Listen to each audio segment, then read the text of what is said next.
Сол қол қойылымы. Сол қолға алма ұстадымды елестетіңіз. Сол күйі домбыраның мойнын ұстаңыз. Бәрі қарапайым түрде болады. Тек әрдайым саусақтарды жинап отыру қажет. Ал бас бармақты тік ұстап, аспаптың мойнында үнемі перпендикуляр қалпында жүргізу керек.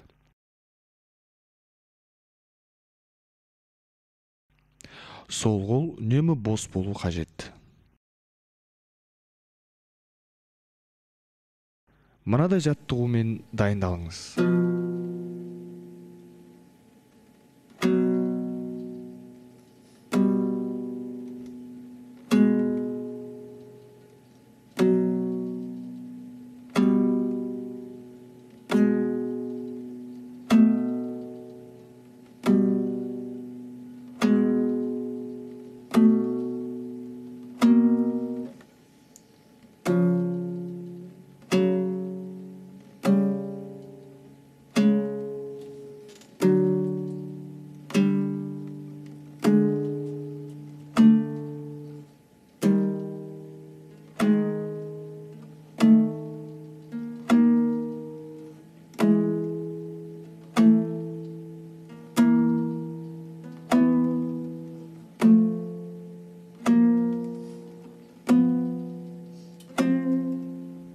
Ал келесі сабақта күрделі жаттығулар ұсынамыз.